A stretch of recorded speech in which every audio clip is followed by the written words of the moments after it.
Hey guys, Kisa here, and today we're not doing Garden Pause. That's right, I am bringing you in for my top 10 most played Steam games, and I'm very proud of my Steam list. Now my husband, he's got at least 300 more games than I do, but my list is long, expansive, varying. I'm proud of it. Spent a lot of money on that. um, so let's kick this off with number 10. Number 10 is Assassin's Creed Odyssey. 101 hours. I didn't get it on release. I don't know when I got it. It was a little while after release date. So 101 hours. And this game, I find it to be very graphically epic. I mean, it is a gorgeous, gorgeous game. In, of course, my opinion. To each their own. I love this game, but this game is so damn expansive that it's almost overwhelming. The boats, the storyline. I mean, I've always been drawn to the Assassin's Creed line of games. This is by far the one that I've played the most. And it makes me want to go back and play all the others. So they've got it tagged as an open world RPG, single player. Embark on the Odyssey to uncover the secrets of your past and change the fate of ancient Greece. Who wouldn't love that, right? Number 9, Planet Coaster. This game kind of set a bar for me in video games. The fact that you can go in and act like you're almost in Unity, building yourself your own little custom structures. And it brings it up kind of with that same ebb and flow. If you've ever played with Unity or any form of modeling software, you'd kind of get that kind of feel to it. So some people absolutely hated it, and I thought that was the most epic thing ever, because it kind of lets you into their world a little bit and what it's like to build a video game. Slightly. But I do love this game. I mean, I played Roller Coaster Tycoon and SimCity so much when I was younger. So much. I mean, I really was into those simulation and building games when I was younger, that this one just kind of hit home. And I absolutely do love this game. It's been a while since I played it. I do not like they're taking a branch from EA and putting out DLCs for $10 a pop. I mean, yeah, right now they're on sale, but really, the gaming world needs to break away from this. I mean, the base game itself is $44. And then you've got 10, 20, 30, 40, 50 more dollars on that. That is absolutely absurd. If you're not going to make a full game, don't bother. So that's kind of why I'm not going to spend any more money on it. I mean, I learned my lesson with The Sims. We're not going down an EA boat. Number 8, Software Inc. This game I got when it was pretty much bare bone basics. There wasn't a whole lot to it.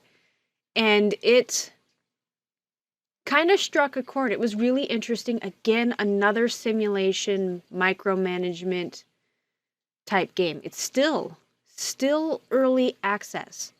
And they are putting out, the last update was August 24th. So about an update a month. It has changed quite a bit since the last time I played it, which was a while ago. It's a good game if you like to just sit back and take your time. It does have a bit of a challenge to it, I find.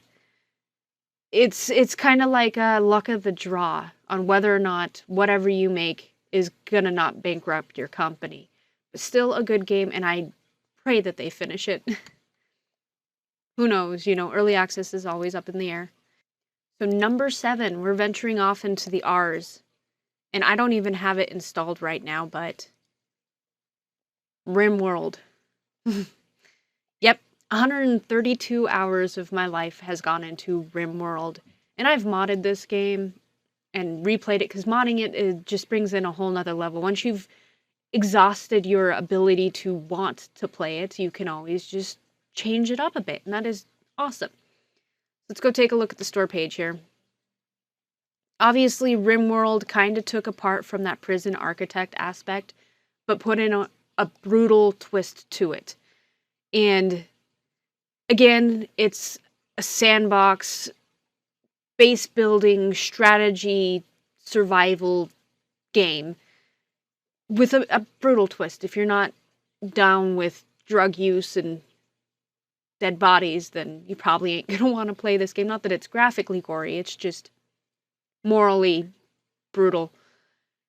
I have put a lot, obviously, into this game, and as you can see on the Steam reviews, it's overwhelmingly positive. It is 96% overwhelmingly positive in the last 30 days. That is really awesome. This is a good game. I do recommend if for some reason you haven't played it. Number 6. I'm kind of sad about number 6. I'm going to go back into the S's here. Number 6 is Stone Hearth with 153 hours. This game had epic amounts of possibilities just falling out of these people's ears. You know, the ones attached to the bottom half. I cannot believe that they dropped the ball on this game. This had so much potential.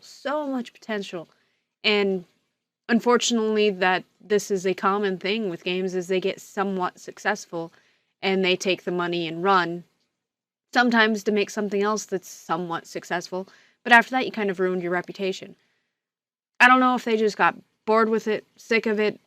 They did kind of just drop the ball and walk away without doing all the things that they said they were going to do. If you're going to put out a plan for your video game, you should at least finish what you said you were going to do. I obviously haven't played this game since November 28th, 2018. And it's kind of painful to try and play it again since it's not done. I haven't modded it, though. Maybe that'll make it better. Will make your gamers fill in the blanks that you yourself failed to complete. Okay, number 5 is Fallout 4 with 167 hours. I, too, quite love this game. I would like to finish this game. I have not. I am a horrible completionist because I get easily distracted and venture off into something else.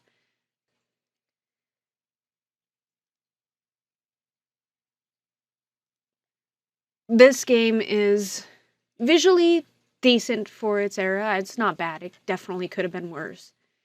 So open world post-apocalyptic exploration RPG, and there's obviously more tags than that. It's made by Bethesda. I don't know if it's their most ambitious game ever, but it's a good game. I really wish that we won't go into it. It's a good game. I like it. I've spent a lot of time on it. Number 4, The Sims 3. Of course, me, being a gamer girl, got sucked into the world of The Sims. And I have all the expansion packs, 95% of the expansion packs, and it is a good game. I quite like it. I do own The Sims 4, but I don't own any of the expansion packs.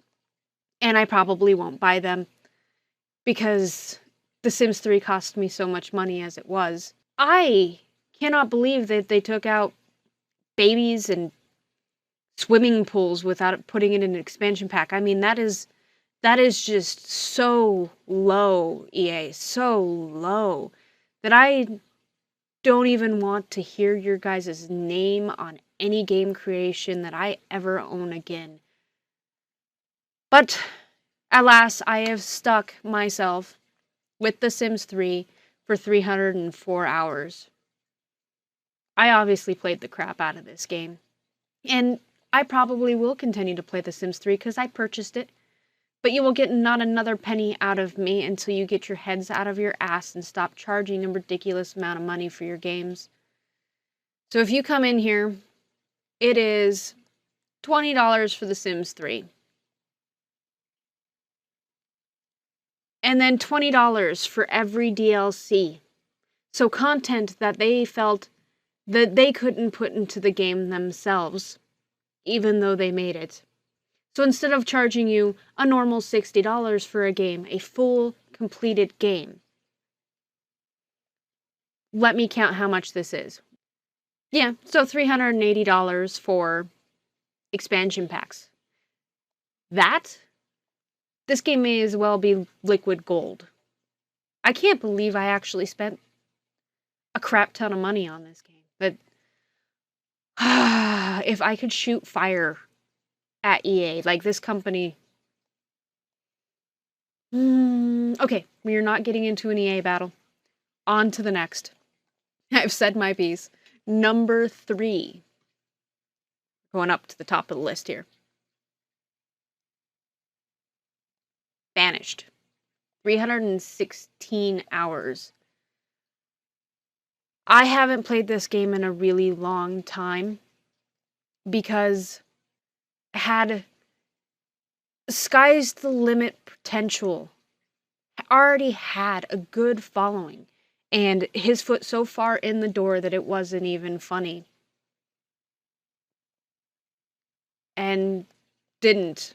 So the only reason why I have so many hours on Banished is because of mods. That good community that the creator had backing him on this game made some epic mods that actually made the game completed. So it was the community that completed this game and made it actually playable at this point. If it's not on sale, I wouldn't buy it. Again, you see this I don't know what the word I'm looking for is, this common link between me and my games. So it's a city builder, strategy, simulation, survival type game. These are like my favorite games. Hey look, now would be a great time to buy Banished and spend 300 hours of your life at least entertaining yourself. I think for $5 and getting 300 hours out of it is a damn good price. I don't know how much I spent on it. I bought it a while ago. Number 2. You ready for this? It's not going to be a surprise. Prison Architect. Prison Architect with 434 hours of my precious life lost into building prisons, quelling riots, watching my building burn, failing miserably at whatever random disaster decided to come out. So I bought this game really early on. In fact, I got the name in the game edition and had my husband fill it out. So he's a character in the game, and that's super awesome.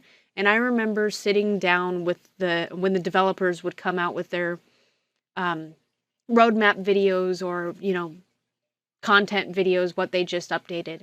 And we'd sit down with it and we'd get super excited and we'd come over here, drop whatever it was we were doing, and play the game. So that's how I got to 434 hours, because every time that they released something, they actually made it entertaining. And at least for me, because I like these types of games.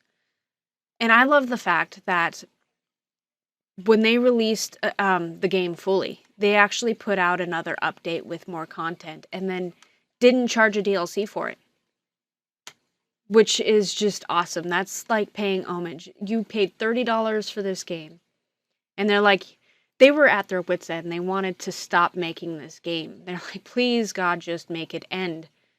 And then when it finally was done, they're like, oh, wait, here's a little more for you. So that was just awesome.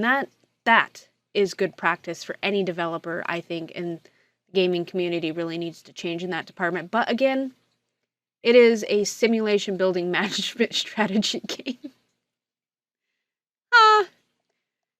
Yeah. Okay, here it is. My number 1 most played Steam game.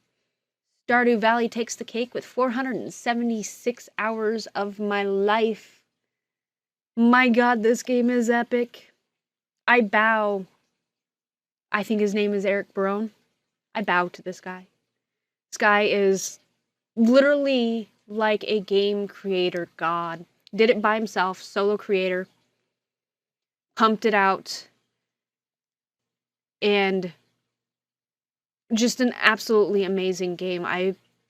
can't even begin to fathom who would not want to play this game. So this game is $15. $15.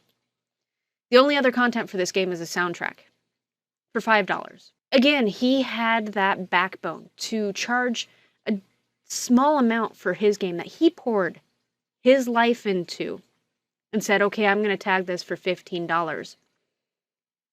And then after it was done, released more content that wasn't in the form of a DLC or an expansion pack. Didn't make you pay for it. A $15 game. An overwhelmingly positive game. Took the gaming community by storm, and this guy charged a minimal amount for his game. I mean, the common price for games this day and age is $60, and unfortunately probably going to go up. He charged $15 for it, released it, and then released content. And if I'm not mistaken, he's going to be releasing something else at some point in time to this game as well, if he hasn't already. Again, it's a simulation game. This is by far my most favorite game, even to the point to where I created my own guide. Like, not even joking, my own guide. So yeah, that is my top 10 most played Steam games. I will give you a bonus that my number 1 most played game of all time is Skyrim. Although most of that was put on my Xbox and not on my Steam, so it didn't quite qualify. But yeah, anywho, thanks for joining, and till next time, bye!